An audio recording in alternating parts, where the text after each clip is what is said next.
Can I start, Prabhuji? Yes, Prabhu. Okay. Om Namo Bhagavate Vasudevaya. Om Namo Bhagavate Vasudevaya. Om Namo Bhagavate Vasudevaya. Reading from Srimad Bhagavatam, Canto 1, Chapter 15, The Pandavas Retire Timely, verse number 33. Pritati Anushrita Dhananjayoditam Nasham Yadhunam Bhagavati Gatam Chatam Yekanta Bhaktya Bhagavati Adokshaje Niveshitamo Param Pararama Shamsmaret. Translation and purport by His Divine Grace, A.C. Bhaktivedanta Swami Srila Prabhupada Ki Jai. Translation. Kunti, after overhearing Arjuna's telling of the end of the Yadu dynasty and disappearance of Lord Krishna, engaged in the devotional service of the Transcendental Personality of Godhead with full attention, and thus gained release from the course of material existence. Purport. The setting of the sun does not mean the end of the sun. It means the sun is out of our sight. Similarly, the end of the mission of the Lord on a particular planet or universe only means that he is out of our sight. The end of the Yadu dynasty also does not mean that it is annihilated. It disappears along with the Lord out of our sight. As Maharaj Yudhishthira decided to prepare to go back to Godhead, so also Kunti decided, and thus she fully engaged herself in the transcendental devotional service of the Lord, which guarantees one a passport for going back to Godhead after quitting the present material body. The beginning of the devotional service to the Lord is the beginning of spiritualizing the present body, and thus an unalloyed devotee of the Lord loses all material contact in the present body. The abode of the Lord is not a myth, as is thought by the unbelievers or ignorant people, but one cannot reach there by any material means like a Sputnik or a space capsule. But one can certainly reach there after leaving this present body, and one must prepare himself to go back to Godhead by practicing devotional service. That guarantees a passport for going back to Godhead, and Kunti adopted it. Om Jnanatimrandasya Jnananjana Shalakaya Chakshurunmilitam Mena Tasmai Shri Gurave Namaha. Nama Om Vishnupadaya Krishna Prasthaya Bhutale Srimati Bhakti Vedanta Swami Namine. Namaste Saraswati Deve Gauravani Pracharine Nirvisesha Shunyavadi Paschatya Desatarine. Vancha Kalpatarubhyascha Kripa Sindhupevacha Patitanam Pavanebhyo Vaishnavebhyo Namo Namaha. Jai Sri Krishna Chaitanya Prabhu Nityananda Shri Advaita Gadadhara Shivasadi Gaura Bhakta Vrinda. Hare Krishna Krishna Krishna Hare Hare, Hare Rama Rama Rama Hare Hare. So Hare Krishna everyone. Welcome to Srimad Bhagavatam, morning class on Srimad Bhagavatam. Nice to have you all on this wonderful Tuesday morning. So, first of all, before I speak, I'd like to seek your blessings. Whatever I'm going to speak now is more, could be a mental speculation, but however, I just want to share my thoughts as I was thinking about this verse, right? So, when I was thinking about, okay, what do I want to speak about this verse, right? What really stuck in my mind is, okay, what can I take away from this particular chapter, right? This chapter, chapter number 15, the title of the chapter is The Pandavas Retire Timely. So I took the two words, retire and timely, and I thought I'll speak on those two words. When I say I speak, what can I take from that, right? Meaning not only just from Bhagavatam, but in general, how can I put it in perspective of the modern day world and put some form of definition for retire timely, right? So I think I'll start with the word retire, right? So what is the meaning of retire, right? And in this particular chapter, we see some examples, a great, the example of the Pandavas, because it is saying Pandavas retire kindly, right? So the Pandavas, all through their life, while Krishna was right next to them, they had to perform their duty. You know how our Vedic system is divided into Varnashrama Dharma, right?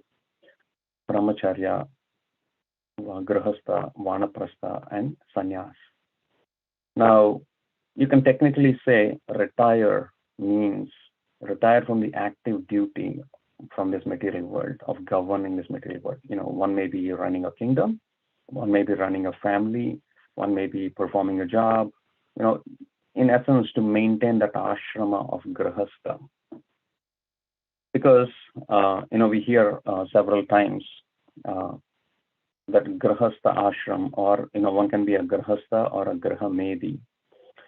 So, in essence, this ashram comprises of a lot of duties, a whole lot of duties, which can deter one from practicing unalloyed devotional service. That's what I want to say, practicing unalloyed devotional service. Because we can see that, all the way from the beginning, we heard that Kunti Rani, I'll share the screen once again. Kunti Rani is a pure devotee of the Lord. She's an eternal associate of the Lord. She's the aunt of the Lord, right? And then in this particular verse, when you look at the word-to-word translation, 35, not 15.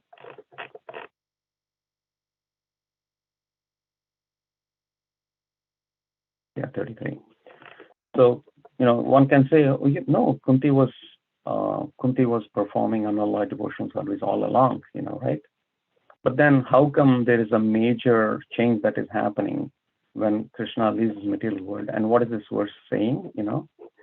After hearing the end of the Yadu dynasty and Krishna departing, she performed devotional service with full attention.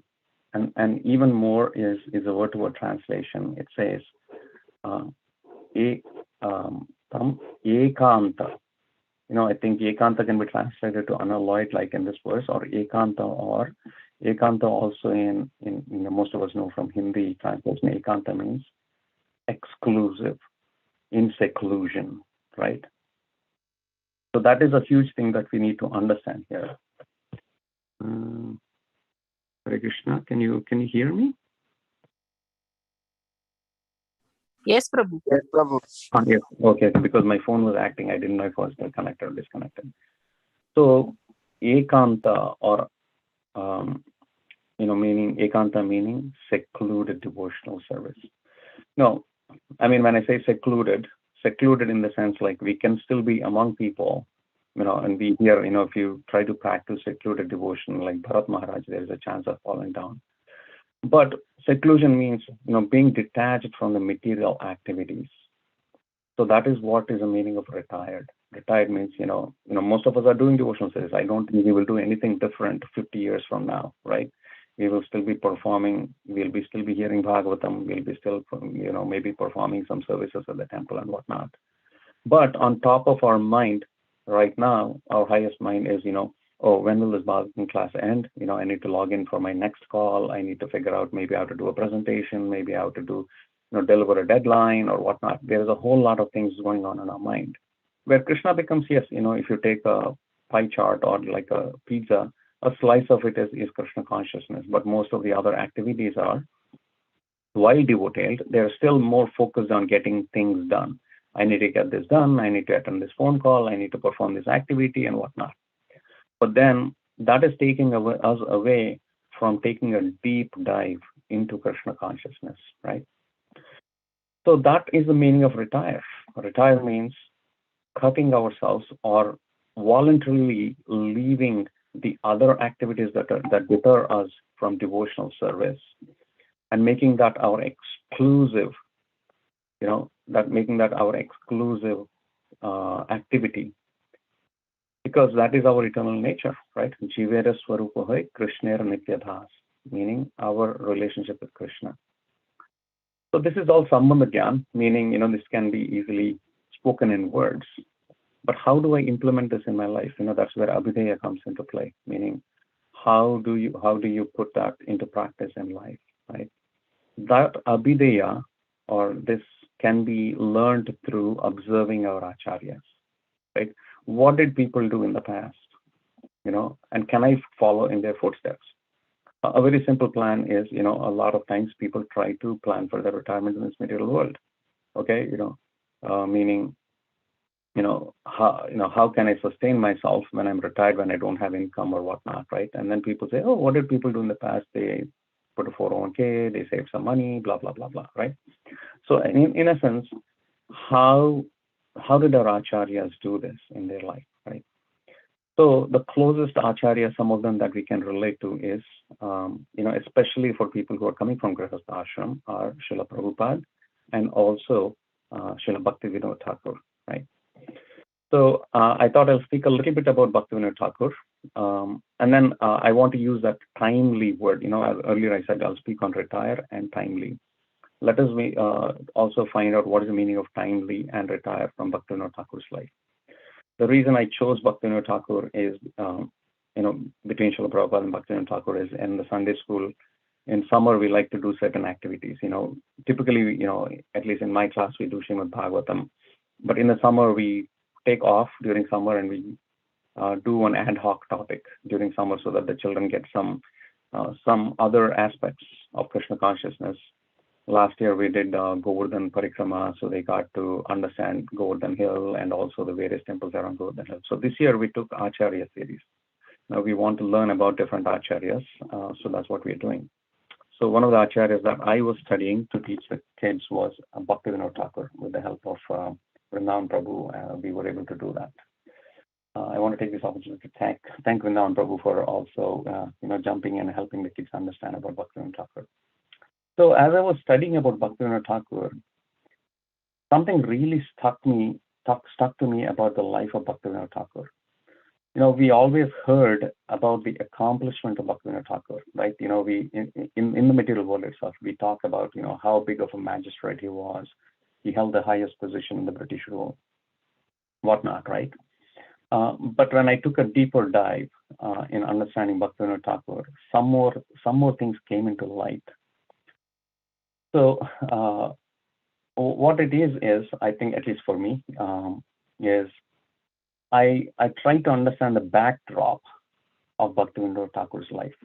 What I mean by backdrop is what was happening in this world around that time when Bhaktivinoda Thakur appeared in this world, right? What was happening in this world? We always heard about how the Sankirtan movement was degrading and whatnot. But even away from the Sankirtan movement, if I take a look at the job of Bhaktivinoda Thakur, and then what was the political backdrop? Most of us, in this world, are affected by the political situations in this material world, right? One may be aspiring for having a green card, or one may be trying to work through, okay, what kind of job I want, what is best in the market, and how to get a good economic sustenance and whatnot, right? So I think often we miss that piece in Bhaktivinoda Thakur's life. But as I did my research on Bhaktivinoda Thakur, amazingly you will find how dedicated Srila Bhaktivinoda Thakur was in his ashram of Grihastha, right? Our Grihastha ashram comes with a responsibility of not only maintaining your own life, maintaining your own family, but also as a Grihastha, we contribute to society in terms of playing the role of a leader, playing the role of, if you're in a leadership role, you're helping a society, or if in a corporate world, you're helping an organization run and whatnot, right? So I wanted to share that little bit backdrop with you about Bhaktivinoda Thakur. So it is an interesting pastime, at least I really enjoyed it. I hope you will also enjoy it. So when Bhaktivinoda Thakur, back then it was the British rule, right? And most of us, I think, we may remember glimpses of how the British rule existed. maybe through our historical, whatever we studied in Indian history, right? But we may not have paid much attention, right? So I'll spend a few minutes in sharing, the Britishers ruled for 400 years in India. But interestingly, if you did not pay close attention like myself, it may be very interesting for you, right? So how did the British rule come into existence? In 1600, that's when the the Britishers started to come to India. And the fun fact here is the Britishers came to India by establishing a company. This was just a purely corporate company. It was a small building in downtown England, London. It is called the East India Company. Their main intention for the East India Company was they were establishing a company just like how somebody started Google, Amazon, or something like that, right? And it was a publicly traded company, meaning there were shareholders, there were people who invested in the company. The main goal of the East India Company was to come to India and trade goods from India. And back then, the Industrial Revolution also was started, just like how we have labor market today, meaning offshore, on-site, and whatnot. Back then, when the Industrial Revolution was starting, India was a place where manufacturing could be established too. So that's how this whole company called East India Company started. And prior to East India Company, sorry, I'm diverting from Krishna conscious, but I want to give the backdrop for Bhaktivinoda Thakur. There was also the Dutch India Company. The Dutch were also very interested in trading with India, and Dutch was already established as an organization in India. So that's how when East India Company came here, they saw fierce competition from the Dutch and also the Portuguese. So that's when they tried to establish their identity within India as a company. And over for 200 years, the East India Company thrived. It was like Amazon and Google today. They made a lot of money by trading with India. But in the process, they also felt that they can lose the grip. Slowly, a company which was started to trade began governing, meaning began to establish political relationship with the local kings and whatnot. And that's how they started to interfere with the political situation. They started to rule India. Now, around 1830s, that's when they realized we need to establish, in order to communicate well with the whole of India, because India was totally divided with language barriers. There were so many languages spoken. Hindi wasn't accepted as a national language or across the boundaries and whatnot, right? That's when they decided to establish English as an official language because they were the governors. They had that capability. So they passed a rule that English will be a major medium of language. Now this is where it gets interesting, right? Bhaktivinoda Thakur, who is he in the spiritual world? He's Kamala Manjari. He's a direct associate of Rupa Manjari who assists in the service of Radha and Krishna. Now, when Bhaktivinoda Thakur appears, now I'm going to the life of Bhaktivinoda Thakur after I spoke about the backdrop. Now English is being established as a language in India, right? And then when Bhaktivinoda Thakur appears, I remember he's Kamala Manjari. This is the situation, the political situation. English is becoming a popular language, like a major trade, major activity. So if you had an English school, you would be very successful in that business. Or if you knew English, you would be very, very successful in getting a good job, stuff like that, right? And you will notice how Bhaktivinoda Thakur, as soon as, and Bhaktivinoda Thakur is not different from people like us. He had all sorts of problems in his life. He was born in a very, very affluent family. His father, actually, after he was born, he actually grew up with his maternal grandmother for almost 11 years, right? He went back and stayed with his maternal grandmother, and he was growing up there. But Bhaktivinoda Thakur, he lost his father at the age of 11. 11 means very young, pretty much like Baladev's age, right? Most of our children are that age. He lost his father at that age. And then all of a sudden, things started to change. His grandfather, he lost his affluence. They lost their little piece of land that their grandmother owned. And then pretty much the family went into poverty in their village. So at that point, Bhaktivinoda Thakur's uncle, he decided to take care of Bhaktivinoda Thakur. So he invites him to stay with him at the age of 12. And then that's where Bhaktivinoda Thakur and his maternal uncle, he was a very well-known person who speaks English, and he's very in the English-speaking community. He was very well known because he was very well versed in English, and he also was an editor to a magazine, English magazine, right? So earlier I told you, right now the Britishers or the East India Company was establishing English as a major language in India. So he takes up that, and then at that time he realizes in the sense like he decides to take his career in English. That's what Bhaktivinoda Thakur does, just like people who are picking up computer programming or whatnot nowadays, right? Stuff like that, right? So that when Bhaktivinoda Thakur takes up English as a major, and then eventually you'll see for the next several years, all through his high school and his college, he spends a lot of time learning English. And during that time, he also starts to write literature, because if you're an English major, you'll be writing literatures, you'll be writing books and whatnot, right?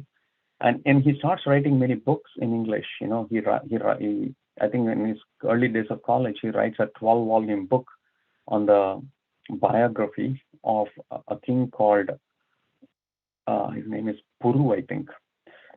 He is a king who fought against Alexander, and then he writes a book about, and eventually he gets Puru gets defeated by Alexander. But again, when Puru, Alexander asks Puru, what do you want to do now after I defeated you? He says, I want to rule the kingdom. He doesn't say I will be your servant or whatnot. He says, I want to rule the kingdom. I'm not going to do anything else but other than ruling a kingdom. And then Alexander becomes very impressed by his kingly prowess, and then he establishes him as a king, but under him, right? So Bhaktivinoda Thakur, for some reason, decides to write about King Puru, a 12-volume book, right? And then eventually you'll also see Bhaktivinoda Thakur takes up great careers in his life. Initially, he decides to start a school. He starts a school in English medium because his grandmother also started an English school, his paternal grandmother. So he starts a school, and then eventually he takes a board certification, and he becomes a certified board teacher within the education system. And then he becomes a principal of a school under the board of education. And then you'll notice what happens here is interesting fact, again, fun fact if you don't know about history of India. The East India Company will start getting into losses. Remember, East India Company is like any other private company like Amazon and Google, right? They start to become getting losses because of a famine that's happening, because of world wars and other things. The company is starting to fall apart. But East India Company was a very, very major company in London where a lot of people invested money. That means the whole economy of London was going to collapse because East India Company is going in losses. So what happens at that time, right? Just like, a few years ago when the bank system was about to fall in the United States of America, what happened? The government jumped in, right? So the government jumped in of the king, meaning the Queen of England decides to jump in and take over East India Company. And then now the government of the British becomes involved in ruling of India. Until now, a private company ruled India, and now the government is starting to rule. And this is when Bhaktivinoda Thakur also decides to change careers. So he applies to become a secretary, actually a secretary under the deputy magistrate, and he starts to oversee administration of one of the districts. It is close to Andhra Pradesh. It's a border between Andhra Pradesh and Orissa. And then eventually he becomes the magistrate of like a deputy magistrate. That is the highest position one can take under the British government to a region in Bengal. And guess what was the age of Bhaktivinoda Thakur at that time when he becomes the deputy magistrate? Anybody wants to take a guess how old he was? Maybe 30, Prabhu. I don't know. Any other guesses? Just guessing. Any other 25. guesses? Yes, Mataji, you're very close. 23-year-old. He was 23 years old when he decided to take that position. So you can see how Bhaktivinoda Thakur was extremely successful in what he was doing because he was very strategic. He was very strategic because he chose a right career. He dedicated his, his commitment. He was very committed to what he was doing and whatnot, and he becomes very successful.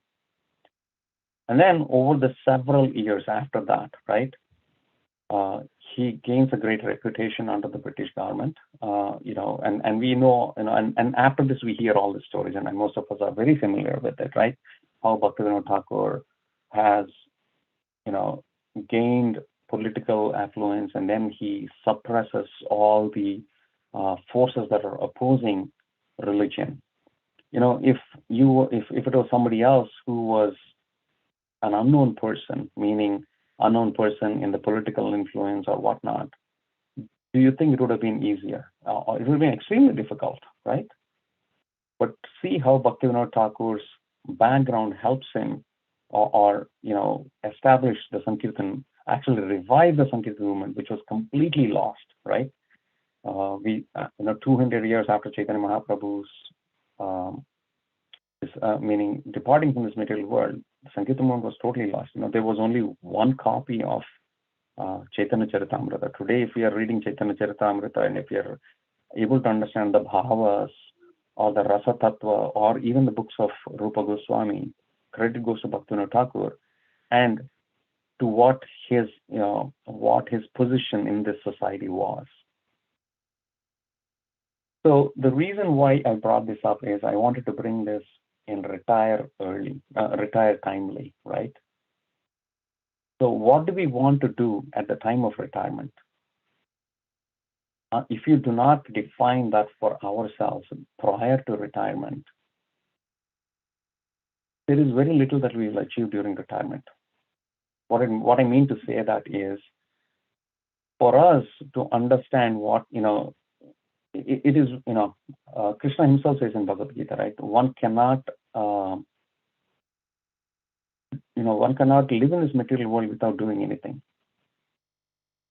So if we do not define for ourselves what we want to do at retirement now, and if you do not have a plan how you want to get there, so there are two things I'm sharing in this one sentence. What do you want to do at retirement, and how do you want to get there? These are the two important principles, right? So as Sambandha Gyan, right, meaning, most of us know we are not the body, we are the spirit soul, Jivera Swarupahai Krishna Nityadas, one should retire and fully engage in devotional service. Yes, that is mostly Sambandha Gyan. One should do Shravanam, Kirtanam, Vishnu Smaranam. Yes. But for that to turn into Abhideya, there is a need for something to be done under the foundation. Right? A simple example is, and remember, the Varnashram Dharma has completely changed now.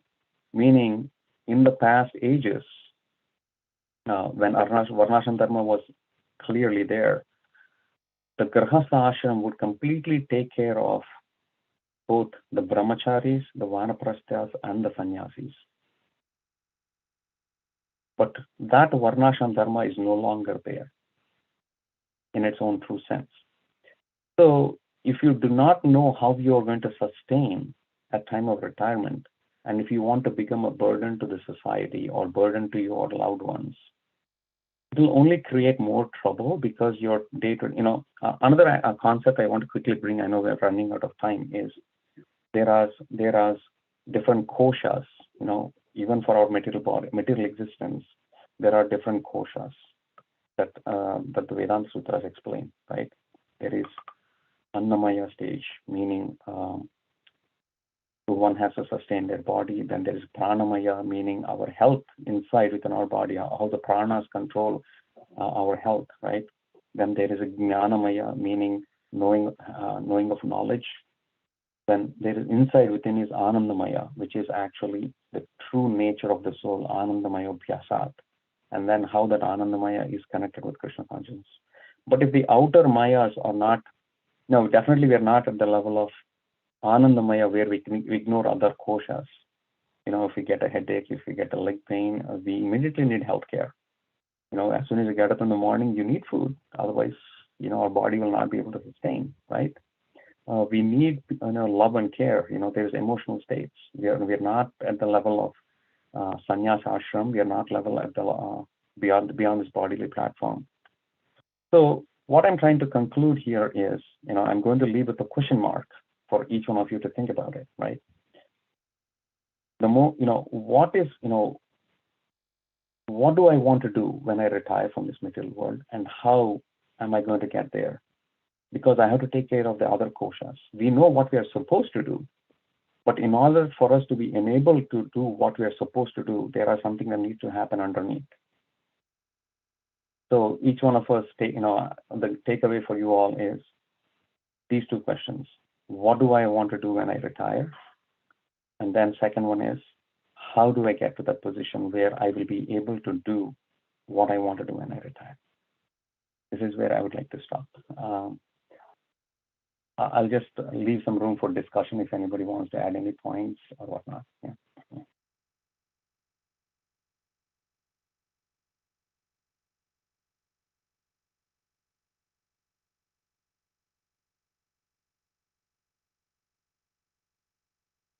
All right, if there's no comments or anything, Lingas Prabhu, we'll end it here for today. Grandhara Srimad Bhagavatam ki Jai, Srila Prabhupada ki Jai. Maybe give few seconds, Prabhu. I'm sure there would be a lot of discussion on this. Yeah, thank you so much, Prabhu. I think it was, the point, that question that you left at the end, after, how the whole society is working today, right? From the earlier stages, it is not, there is no proper system in the place to have that, traditional Varnashrama Dharma. It is there, but yeah, it's very not easy for a people, like for many people. So I think the way you put it, saying that, okay, we need to plan it well in advance to see how we want to spend that life, or how we want to do that, right? The stages of at least the one, Vanaprastha, if not sannyas. So one has to plan, otherwise it is going to be, there is the time will never come, right? It's always going to be the same thing. We are going to perform devotional service, but yeah, we are doing it in today's time as well. But how we are going to do that in a different stage without having the affected by the day-to-day things so much. So thank you so much for giving that full questions. Hare Krishna, Prabhu. Dandavat Pranams. All glories to Srila Prabhupada. Prabhu, thanks for triggering that thought. I think retirement planning is a different, complete, altogether topic on its own. So I was just contemplating, it might be, it's very hard to figure, how health to, like you said, how the health will be, how much we are doing now as a grahastha versus a devotee. I think it might be like 20-80 rule. Maybe, if you're doing 20% devotional, 80% towards the material, it might be more 80-20, but with more aging. So that's my only thought, but a lot of things come into mind. We need more time to contemplate, Prabhu. Thank you very much for the triggering that thought. Yes, Prabhuji.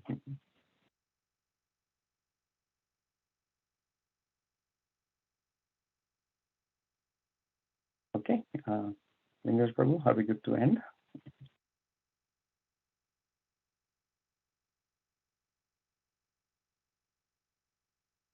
Like Lingaraj Prabhu really wants some discussion going on here.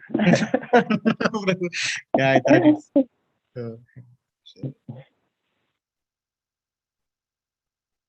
Okay, yes, Prabhuji. Grandaraj Srimad Bhagavatam ki jai, Srila Prabhupada.